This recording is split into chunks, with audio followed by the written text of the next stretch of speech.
Pertanian Syahrul Yassin Limpo Senin siang kemarin menjalani pemeriksaan penyidik KPK.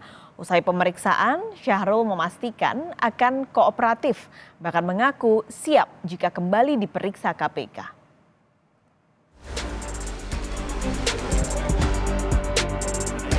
Syahrul Yassin Limpo diperiksa KPK di gedung KPK Rasuna Said selama 3,5 jam. Syahrul diklarifikasi soal penyelidikan dugaan korupsi di Kementerian Pertanian. Usai diperiksa, Syahrul memastikan dirinya akan kooperatif dengan penyidik KPK. Menteri Pertanian dari Partai Nasdem ini juga menegaskan siap diperiksa lagi jika diperlukan. Sudah diperiksa secara profesional, saya terima kasih, dan saya tetap akan kompromi, akan kooperatif, kapanpun dibutuhkan saya siap. Saya kira apa yang dilakukan KPK sudah sesuai dengan SOP, sesuai dengan prosedur, dan saya sudah menyampaikan semuanya itu dengan apa yang saya bisa jawab. Kasus dugaan korupsi di tubuh Kementerian Pertanian kini tengah diselidiki KPK. Selain Mentan, KPK juga telah memeriksa Sekjen Kementan, Kasdi Subagio, dan Direktur Alat dan Mesin Pertanian, Muhammad Hatta. Sejumlah pejabat dan ASN di lingkungan Kementerian Pertanian pun juga telah diperiksa. Terkait kasus, KPK tak menampik dugaan gratifikasi pejabat eselon di Kementerian Pertanian. Jadi yang perlu sebagai pemahaman, korupsi itu ada 30 tipologi. Tidak hanya pasal 2, pasal 3 yang selama ini kita tahu ya, misalnya berhubungan dengan kerugian keuangan negara.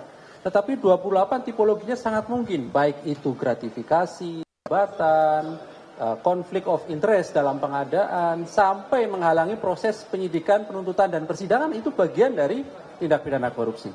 Nah, nanti dalam proses analisisnya pasti mengarahnya ke sana. Apakah ditemukan peristiwa pidana korupsi? Penyelidikan yang tengah dilakukan KPK dinilai sejumlah pihak tak bisa dilepaskan dari kondisi sosial politik jelang pemilu 2024. Peneliti Pusat Kajian Anti Korupsi, PUKAT UGM, Zainur Rohman menyebut, KPK dituntut profesional untuk cepat menentukan status perkara dan siapa saja tersangka yang terlibat, bukan berlindung di balik status penyelidikan perkara. Saya transparansi dan akuntabilitas, Mas Bayu.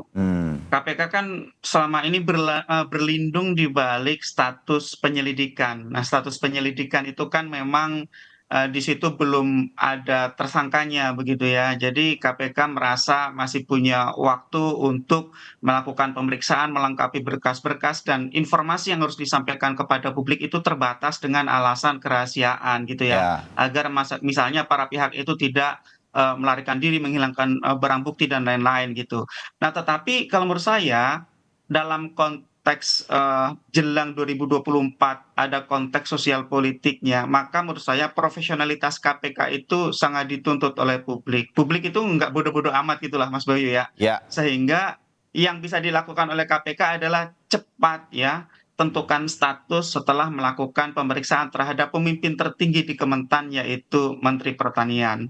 Setelah ditentukan status, jika memang ia masuk tahap penyidikan, maka lakukan penyidikan sesegera mungkin, kemudian ajukan di depan meja persidangan. Sehingga di dalam semua proses itu KPK bisa menyampaikan informasi kepada publik secara transparan. Pemeriksaan terhadap Syahrul kemarin jadi pemeriksaan perdana Mentan setelah sebelumnya Syahrul batal diperiksa karena tengah kunjungan kerja ke India.